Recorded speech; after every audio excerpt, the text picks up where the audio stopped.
Hello everyone, स्वागत है आप सभी का कॉम्पिटिटिव एकेडमिया में। इस सीरीज़ में हम पर्यावरण एवं पारिस्थितिकी के एमसीक्यूज डिस्कस करेंगे, जो कि शंकर आईएएस जो इंग्लिश में आती है और दृष्टि आईएएस इससे लिए गए हैं। और जैसा कि आपको पता है कि अब स्टेट पीसीएस में भी यूपीएससी टाइप के प्रश्न आने लगे हैं, तो इस लेक्चर में भी हमने शुरू में कुछ प्रश्न बहुत इजी रखे हैं, लेकिन फिर आगे चल के वो स्टैंडर्ड इंक्रीज़ किया है ताकि जैसा करंट में रिक्वायरमेंट है वो पूरी की जा सके। तो चलिए शुरुआत करते हैं, पहला प्रश्न देखते हैं। पर्यावरण निर्मित होता है जैविक घटकों से, अजैविक घटकों से और ऊर्जा संघटकों से। तो इसका उत्तर डी होगा। पर्यावरण का निर्माण इन तीनों से मिलकर के होता है। अजैविक घटक में सम्मिलित नहीं है। स्थल, जल, वायु ये सब पर्यावरण के अजैविक घटक हैं, तो इसका डी हो जाएगा। अगला प्रश्न है, पर्यावरण के जैविक घटक हैं पादप, जीव, सूक्ष्म जीव, उपर्युक्त तीनों। तो ये सभी पर्यावरण के जैविक घटक हैं। अगला प्रश्न है, पौधों में प्रकाश संश्लेषण की क्रिया के लिए आवश्यक तत्व हैं जल, कार्बन डाइऑक्साइड, सूर्य का प्रकाश। तो इसका उत्तर हो जाएगा डी, क्योंकि सूर्य के प्रकाश की उपस्थिति में जल और कार्बन डाइऑक्साइड का प्रयोग करके पौधे अपना खाना बनाते हैं, जिसे प्रकाश संश्लेषण कहा जाता है। अगला है, वह जीव जो किसी जल निकाय की तलछट पर रहते हैं कहलाते हैं। तो ऐसे जीव को बेंथिक जीव या बेंथोस बोलते हैं। और लिटोरल लिटोरल वो एरिया होता है, इसे हिंदी में वेलांचली क्षेत्र बोलते हैं, जो किसी भी जल निकाय का किनारे का जो छिछला जल क्षेत्र होता है उसे लिटोरल जोन कहते हैं या लिटोरल क्षेत्र कहते हैं। यहाँ पर जड़ युक्त वनस्पति पाई जाती है, जिनकी जड़ जमीन में नीचे होती है और कुछ भाग पानी में डूबा होता है, बाकी बाहर निकला होता है। और बहुत सारे एम्फीबियंस भी इसी क्षेत्र में पाए जाते हैं। और उसके बाद है लिम्नेटिक। लिम्नेटिक इसे हिंदी में सरोजाबी क्षेत्र कहते हैं। ये लिटोरल के आगे का जो क्षेत्र होता है, खुला जल क्षेत्र, ये वो क्षेत्र होता है। और इसमें मुख्यतः जलीय जीव पाए जाते हैं बड़े बड़े, और पादप प्लवक पाए जाते हैं। प्लैंक्टन्स प्लैंक्टन्स तो आपको पता ही है, जो प्लवक होते हैं मुक्त रूप से तैरते हुए, जो स्वयं तैरते हैं वो नहीं, जो पानी के साथ अपने आप तैरते रहते हैं, जो बहुत बहुत ही सूक्ष्म जीव हो गए, या फिर बहुत सारे ऐसे पौधे होते हैं बहुत छोटे जो पानी के साथ तैरते रहते हैं, तो वो आते हैं प्लैंक्टन्स में। अगला है, किसी स्थान विशेष का मौसम निर्भर नहीं करता है। तो किसी भी स्थान विशेष का मौसम तापमान, वर्षा, सौर प्रकाश और वायुदाब, इन सारी परिस्थितियों पर निर्भर करता है। वहाँ पर जंतु कौन से पाए जाते हैं इसके ऊपर निर्भर नहीं करता। अगला प्रश्न है, पृथ्वी की सतह से ऊर्ध्वाधर ऊंचाई बढ़ने के साथ तापमान में क्या होता है? कमी आती है, वृद्धि होती है, कोई परिवर्तन नहीं होता, या पहले वृद्धि होती है फिर कमी आती है। तो जैसा कि आपको पता है कि जैसे जैसे पृथ्वी की सतह से ऊंचाई बढ़ती है ऊर्ध्वाधर, तो तापमान में कमी आती है। और जिस दर के साथ कमी आती वो होती है 6.5 डिग्री सेंटीग्रेड प्रति 1000 मीटर, यानी कि 1 किलोमीटर ऊपर जाने पर 6.5 डिग्री टेम्परेचर में कमी आती है, और इसको कहते हैं सामान्य ताप ह्रास दर। तो ये याद रखिएगा, कई बार आया हुआ क्वेश्चन है। अगला प्रश्न देखते हैं, मनुष्य ने नगरीकरण एवं विलासिता पूर्ण जीवन की पूर्ति हेतु पर्यावरण की अपूरणीय क्षति की है, ये कथन है। आगे कारण है, मनुष्य के द्वारा प्राकृतिक संसाधनों का अविवेकपूर्ण एवं असतत दोहन किया गया है। तो दोनों कथन सही हैं। जैसा कि पता है, ये नगरीकरण और अपनी नीड्स को पूरा करने के लिए मनुष्य ने पर्यावरण की अपूरणीय क्षति की है। और उसका रीज़न क्या है कि मनुष्य ने जो प्राकृतिक संसाधन है उनका अविवेकपूर्ण एवं असतत दोहन किया है। यानी कि ए और आर दोनों सही हैं, और जो आर है वो ए का सही स्पष्टीकरण भी है। अगला है, बढ़ते शहरीकरण ने विभिन्न पर्यावरणीय समस्याओं को जन्म दिया है। शहर अपनी मूलभूत सुविधाओं के कारण जनसंख्या के आकर्षण का केंद्र होते हैं। तो पता है आपको, शहरीकरण से बहुत सारी पर्यावरणीय समस्याएं उत्पन्न होती हैं। कारण क्या है, शहरीकरण क्यों इतना बढ़ रहा है? उसका कारण है कि बहुत सारी जो बेसिक सुविधाएं हैं वो शहरों में इजीली अवेलेबल होती हैं, तो इसलिए जनसंख्या के आकर्षण का केंद्र होते हैं। तो दोनों सही भी हैं और सही कारण भी है ये। अगला प्रश्न है, निम्न में से गलत कथन का चुनाव कीजिए। अपने आहार के लिए अन्य जीवों पर निर्भरता परपोषण कहलाती है, पैरासिटिज्म। तो ये सही कथन है। दूसरा है, मृतोपजीवी सड़े गले पदार्थों से अपना भोजन प्राप्त करते हैं। तो ये भी सही है। पृथ्वी पर जल की कुल मात्रा सदैव समान रहती है। ये भी सही है। जल एक रूप से दूसरे रूप में परिवर्तित होता रहता है, लेकिन जो मात्रा है वो सदैव समान रहती है। अगला है, चौथा इसमें कथन है, पेड़ पौधे श्वसन के लिए कार्बन डाइऑक्साइड का प्रयोग करते हैं। तो ये गलत है, क्योंकि पौधे श्वसन के लिए ऑक्सीजन का ही इस्तेमाल करते हैं, ऑक्सीजन का ही प्रयोग करते हैं, और कार्बन डाइऑक्साइड का प्रयोग फोटोसिंथेसिस के लिए करते हैं। तो ये कथन गलत है। अगला प्रश्न देखते हैं, जैव मंडल में सम्मिलित है जल मंडल, वायुमंडल, स्थल मंडल या उपर्युक्त तीनों। तो जैव मंडल में ये तीनों सम्मिलित हैं। अगला प्रश्न देखते हैं, किसी पारिस्थितिक तंत्र में जैविक समुदाय दर्शाता है। तो किसी पारिस्थितिक तंत्र में जो विभिन्न प्रजातियां हैं उनकी संख्या कितनी है, ये दर्शाता है समुदाय को, यानी कि इसका उत्तर हो जाएगा बी। और एक ही प्रजाति की कुल जनसंख्या, इसको पॉपुलेशन बोलते हैं। एक ही प्रजाति की जो कुल जनसंख्या होती है उसे पॉपुलेशन बोलते हैं। और विभिन्न प्रजातियों की जो जनसंख्या होती है, कितनी प्रजातियां पाई जाती हैं, ये कम्युनिटी डिस्क्राइब करता है। जीवों की कुल संख्या, तो पारिस्थितिक तंत्र में ऐसा कोई क्लासिफिकेशन नहीं किया गया है। विशिष्ट प्रकार के जीवों की संख्या, ऐसा भी कोई क्लासिफिकेशन नहीं किया गया है। अगला प्रश्न है, वह प्रजाति जो किसी पारितंत्र में अपनी संख्या एवं जीवभार में अल्पता के बावजूद व्यापक प्रभाव दर्शाती है कहलाती है। तो ऐसी प्रजातियां जो अपनी संख्या कम होने के बाद भी इकोसिस्टम के ऊपर व्यापक प्रभाव दर्शाते हैं, ऐसी प्रजातियों को कीस्टोन प्रजातियां कहते हैं। सांकेतिक प्रजातियां क्या होती हैं? ये पर्यावरण परिवर्तन के प्रति बहुत ज़्यादा सेंसिटिव होती हैं, और थोड़ा सा भी अगर परिवर्तन होता है तो ये उसे दर्शाती हैं। जैसे कि लाइकेन हो गया या कोरल हो गया, अगर थोड़ा सा भी टेम्परेचर बढ़ता है, लवणता बढ़ती है, तो कोरल ब्लीचिंग होने लगती है। तो ये एक तरीके की सांकेतिक प्रजाति है। और एक प्रजाति कई तरीके के रोल प्ले कर सकती है, जैसे कि सांकेतिक प्रजाति भी है कोरल, फाउंडेशन प्रजाति भी है, कीस्टोन प्रजाति भी है, अम्ब्रेला प्रजाति भी है। और लाइकेन कई बार प्रश्न पूछा गया है कि सल्फर प्रदूषण को इंडिकेट करने के लिए लाइकेन का प्रयोग किया जाता है, तो ये भी एक इंडिकेटर स्पीशीज है। फाउंडेशन प्रजाति वो होती हैं जो दूसरे प्रजातियों को आवास व संरक्षण उपलब्ध कराती है, जैसे कि कोरल हो गया।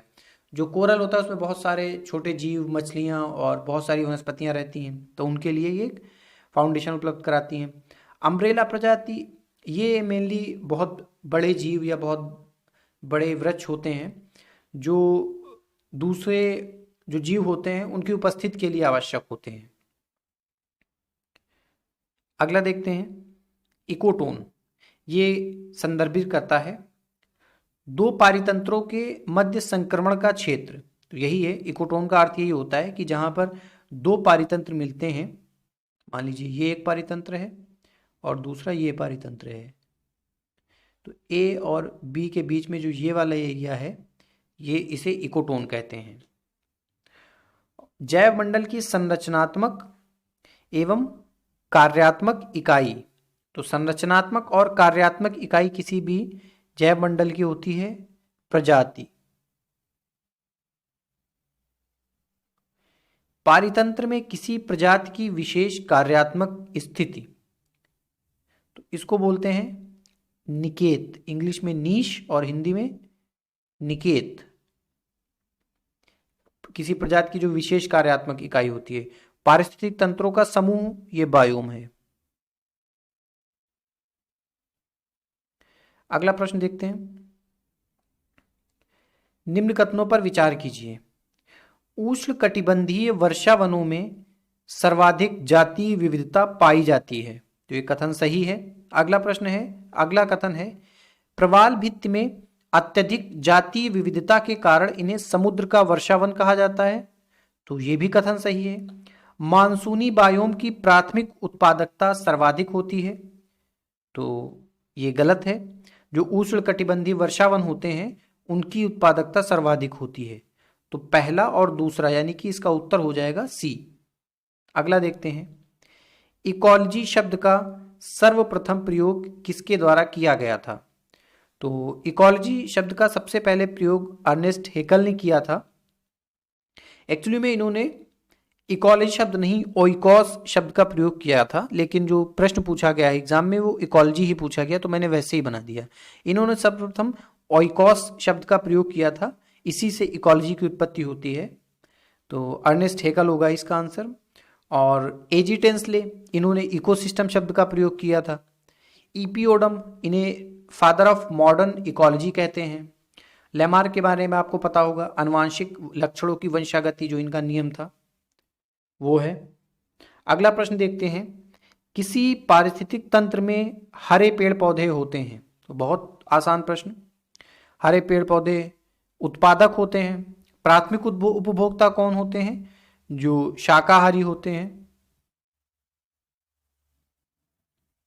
द्वितीयक उपभोक्ता ये मांसाहारी होते हैं, जो प्राथमिक उपभोक्ताओं को खाते हैं।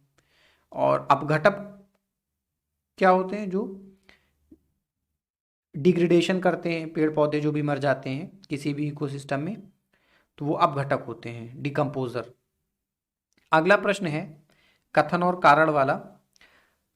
मरुस्थलीय पौधों में जड़ तंत्र सुविकसित एवं बड़े क्षेत्र में विस्तृत होता है, तो ये बिल्कुल सही है। कारण दिया गया है, मरुस्थलीय तूफानों से बचने के लिए पौधों ने अपना जड़ तंत्र विकसित कर लिया है, तो जो कारण है वो गलत है, लेकिन कथन सही है, यानी कि ए सही हो जाएगा, आर गलत हो जाएगा। जड़ों का विकास क्यों होता है मरुस्थलीय पौधों में, क्योंकि वहां पर जो वाटर टेबल होता है बहुत नीचे होता है, तो पानी की खोज में जड़ें बहुत लंबी हो जाती हैं और सुविकसित हो जाती हैं। अगला प्रश्न देखते हैं। प्रत्येक बढ़ते पोषण स्तर के साथ ऊर्जा का क्षय होता है तथा अगले पोषण स्तर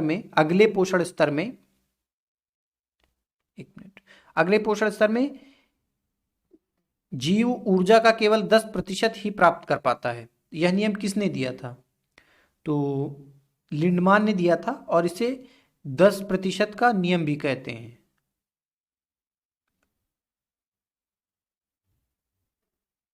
दस प्रतिशत का नियम बोलते हैं, लिंडमान ने दिया था ये नियम। अगला है कि पर्माफ्रॉस्ट क्या है, तो जो हिमीकृत सतह होती है उसे पर्माफ्रॉस्ट कहते हैं।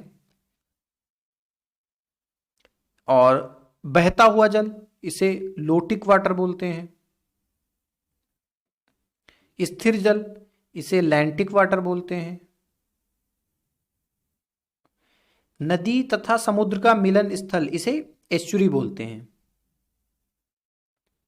अगला प्रश्न है, प्रवालों के मरने से समुद्री पारितंत्र असंतुलित हो जाता है।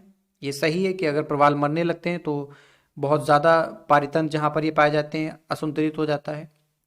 समुद्री पारितंत्र में प्रवाल एक कीस्टोन प्रजाति है, तो कारण भी इसका सही है, यानी कि ये दोनों सही हैं और सही स्पष्टीकरण है। अगला प्रश्न देखते हैं। भारत में प्रवाल भित्ति पाई जाती है, अंडमान निकोबार द्वीप समूह पाई जाती है, लक्षद्वीप यहाँ भी पाई जाती है, तो पूरा का पूरा जो आइलैंड है, जितने भी मैक्सिमम आइलैंड वो सब प्रवाल के ही बने हुए हैं।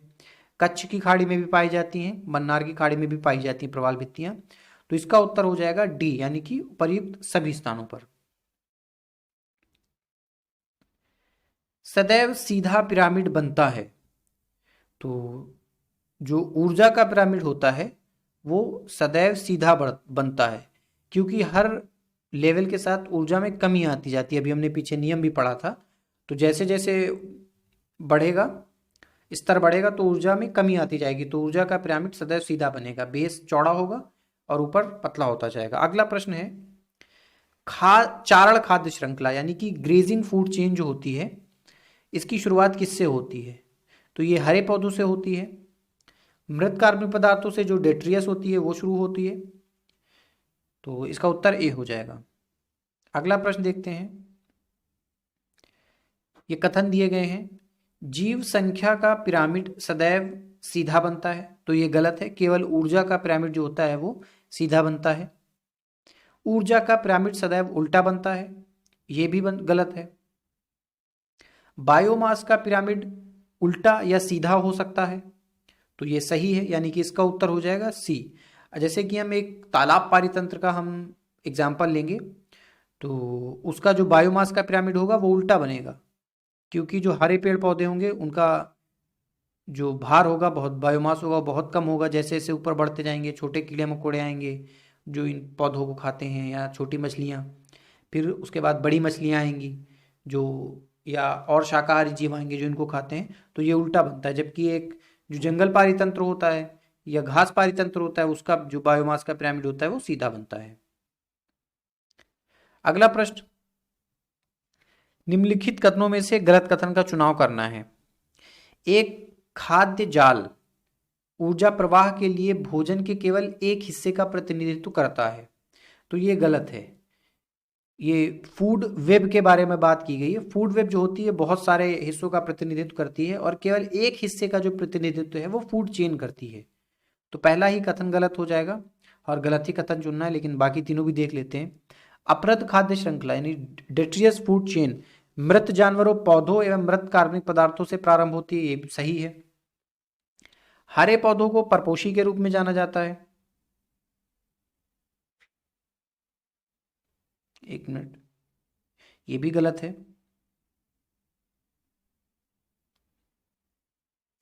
ये भी गलत है। इसमें हरे पौधों को स्वपोषी के रूप में जाना जाता है।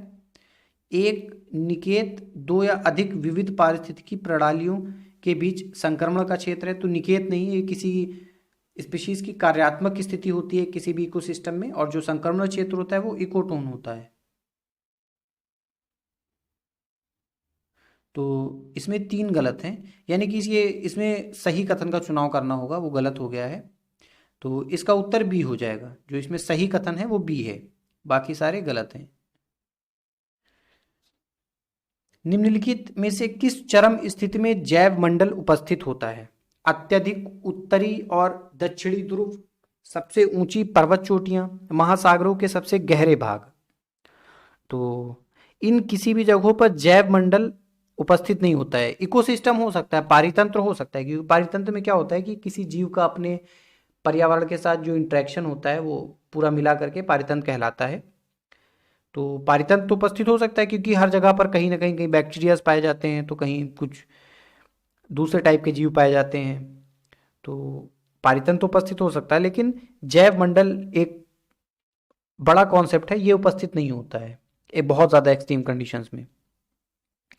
अगला प्रश्न है, ये कुछ टर्म्स दिए गए हैं और उसके सामने वो होते क्या हैं ये दिया गया है और इन्हें मिलाना है।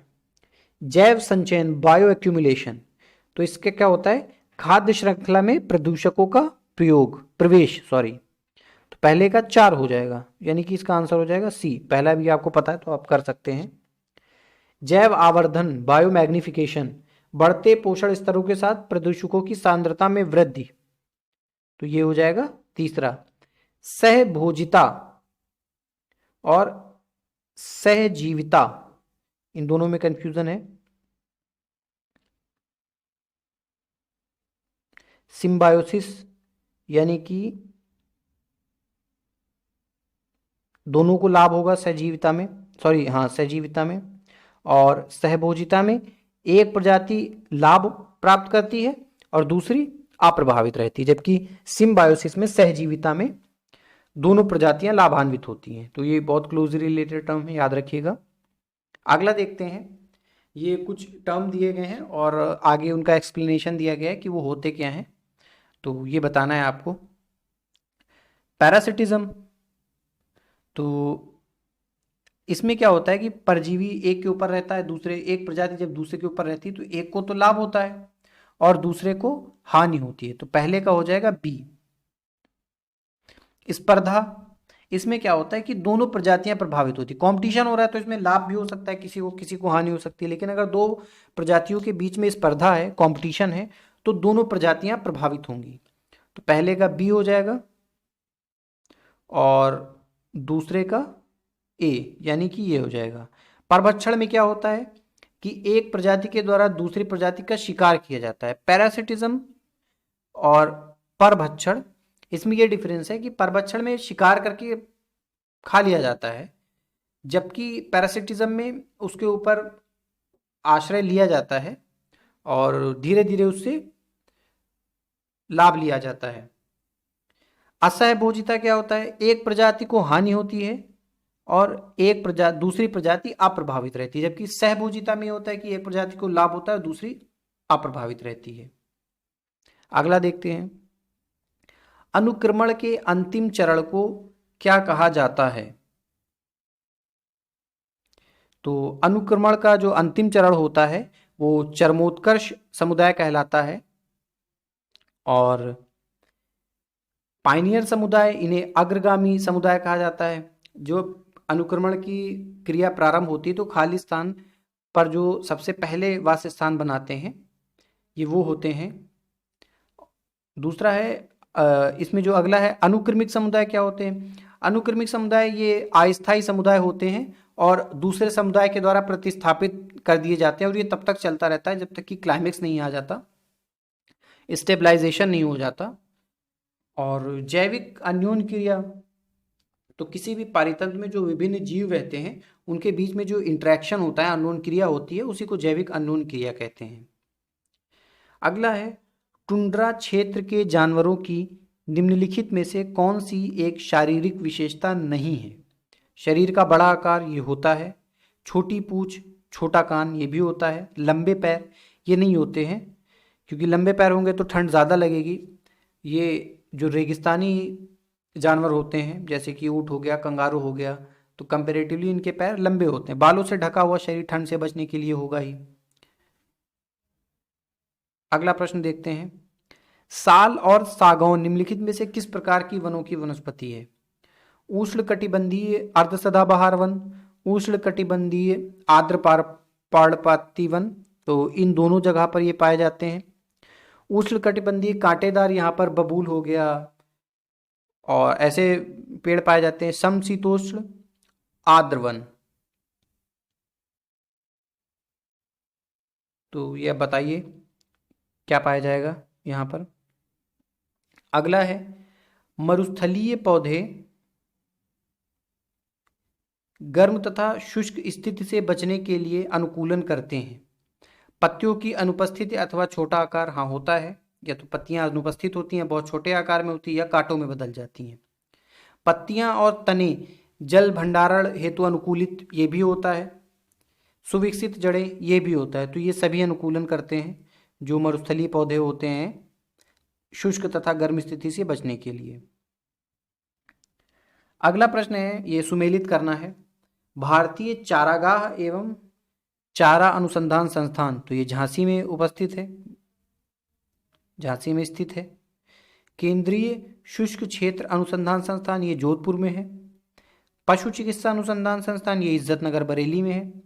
और केंद्रीय चावल अनुसंधान संस्थान ये कटक में है। यानी कि पहले का बी हो जाएगा, ए और सी में से कोई, दूसरे का ए यानी कि सी हो जाएगा। जलवायु परिस्थिति के आधार पर भारतीय उपमहाद्वीप में कितने प्रकार के घास के मैदान पाए जाते हैं। तो इसका थोड़ा कंफ्यूजन हो गया, क्वेश्चन मैंने बना लिया था तो आंसर बता देता हूँ। शंकर आईएएस में अगर देखोगे तो उसमें दिया गया है कि 6 पाए जाते हैं, और अगर दृष्टि में देखोगे तो उसमें 8 दिया गया है। ये दृष्टि में दिया गया है। तो ये कंफ्यूजिंग क्वेश्चन है। आप लोग कमेंट करके बताइए अगर किसी और ऑथेंटिक बुक में या एनसीईआरटी में कितना दिया गया है। मैं भी चेक कर लूँगा और बता दूंगा एनसीईआरटी में कितना दिया गया है। सुपोषण के निम्नलिखित में से क्या कारण हो सकते हैं? अनुपचारित सीवेज अफवाह, ये हो सकता है। जो भी सीवेज पहुंचता है उसमें बहुत सारे कार्बनिक पदार्थ होते हैं जो सुपोषण को स्टिमुलेट करते हैं। बढ़ती जनसंख्या, ये भी है एक कारण। जैसे जैसे जनसंख्या बढ़ेगी तो उस हिसाब से पॉल्यूशन भी बढ़ेगा, उसके द्वारा प्रयोग होने वाली वस्तुएं भी बढ़ेंगी, वो भी अगर पानी में मिलेंगी सुपोषण उससे बढ़ेगा। जीवाश्म ईंधन का दहन, इससे बहुत सारी नाइट्रोजन गैसेस निकलती, नाइट्रोजनस, जो कि सुपोषण की क्रिया को बढ़ावा देती हैं। उर्वरक, खेतों में जो उर्वरक का प्रयोग होता है फिर वो वर्षा के माध्यम से जल निकाय में पहुंच जाता है और ये भी सुपोषण को बढ़ावा देता है। तो इसका आंसर हो जाएगा डी। अगला प्रश्न देखते हैं। निम्नलिखित में से कौन कौन आर्द्र भूमि के उदाहरण हैं? तो कोई भी ऐसा जलमग्न क्षेत्र जिसकी अधिकतम गहराई 3 मीटर है वो सब आर्द्र भूमि में आते हैं। तो धान का खेत भी हो जाएगा, कच्छ वनस्पति हो जाएगी, मूंगा चट्टान यानी कि कोरल रीफ, एक्वा कल्चर, ये सभी आ जाएंगे, यानी कि इसका आंसर हो जाएगा डी। निम्नलिखित में से कौन से आर्द्र भूमि के कार्य हैं? क्षरण के विरुद्ध बफर तटरेखा, ये है कार्य। जैसे कि मैंग्रोव वन्स हैं या सुंदर वन जिन्हें बोलते हैं, तो जो वहाँ पर सुंदरी नामक वृक्ष है वो जो बंगाल की खाड़ी से आने वाले तूफान हैं उनसे तट के क्षरण को रोकता है। पोषक तत्वों का चक्रण, तो ये भी है, बहुत सारे पोषक तत्वों का चक्रण होता है आर्द्र भूमि के द्वारा। भूजल पुनर्भरण, तो ये भी होता है, वाटर बॉडी है तो बहुत सारा पानी एब्जॉर्ब भी होगा। जैव विविधता संरक्षण, ये जो आर्द्र भूमियाँ होती हैं बहुत सारी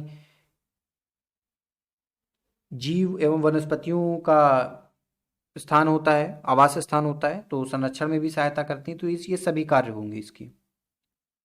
अगला प्रश्न है, निम्नलिखित में से कौन सी साइट भारत में मॉन्ट्रिक्स रिकॉर्ड में सम्मिलित नहीं है? चिल्का, लोकटक, केवलादेव राष्ट्रीय उद्यान, ये सभी सूची में सम्मिलित हैं। तो चिल्का लेक सम्मिलित नहीं, पहले ये थी लेकिन अब नहीं है।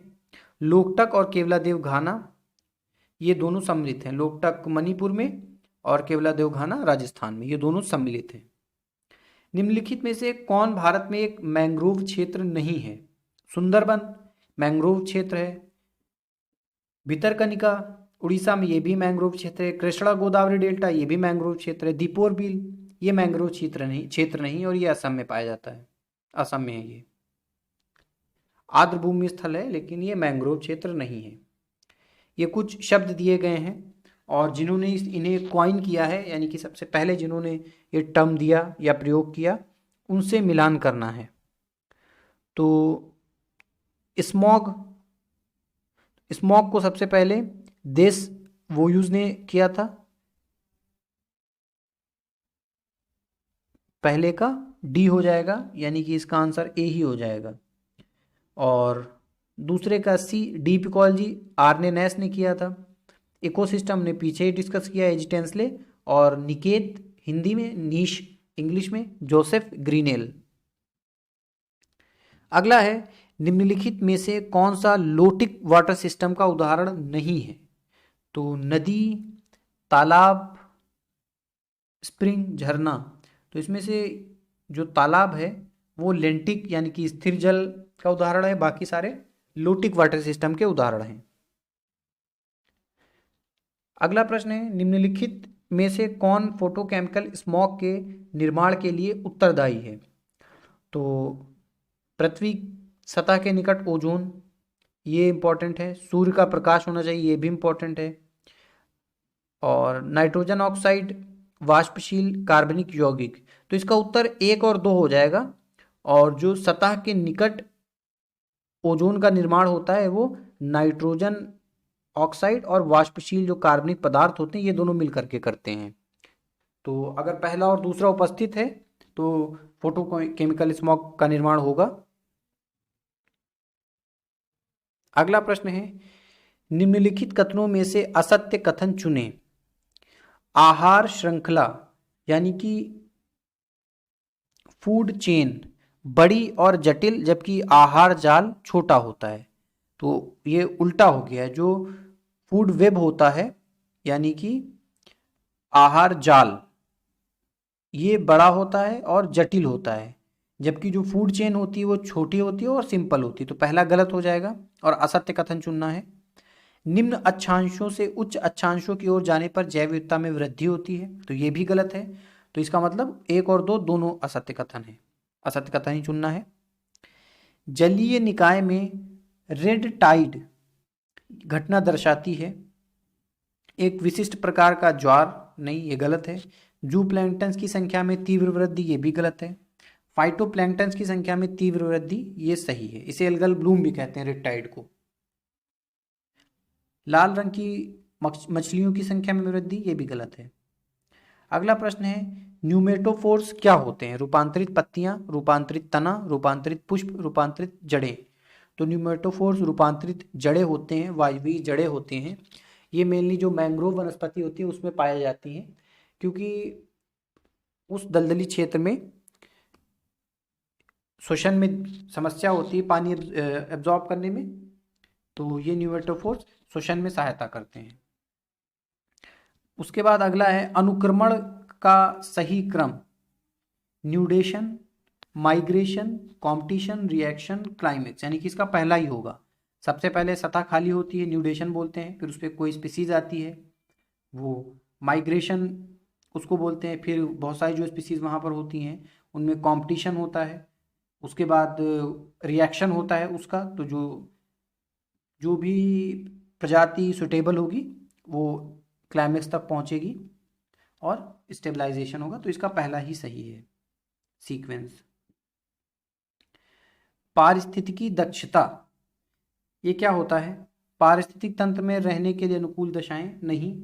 पारिस्थितिक तंत्र को परिवर्तित करने की क्षमता, नहीं। जीव के द्वारा भोजन प्राप्त करना एवं उसे जैव भार में परिवर्तित करना। तो ये पारिस्थितिक दक्षता होती है कि कितना वो जैव भार में परिवर्तित करके अगले ट्रॉफिक लेवल के लिए उपलब्ध करा पाता है। किसी पारिस्थितिक तंत्र की कुल उत्पादकता, तो ये भी नहीं होगा। अगला अंतिम प्रश्न है आज का, पौधों के द्वारा नाइट्रोजन को किस रूप में ग्रहण किया जाता है? तो पौधों को नाइट्रेट के रूप में नाइट्रोजन को ग्रहण किया जाता है। तो इस लेक्चर में इतना ही है। आप लोग चैनल को सब्सक्राइब करिए और अगले लेक्चर में आगे से शुरुआत करेंगे। तो चलिए मिलते हैं, तब तक के लिए धन्यवाद।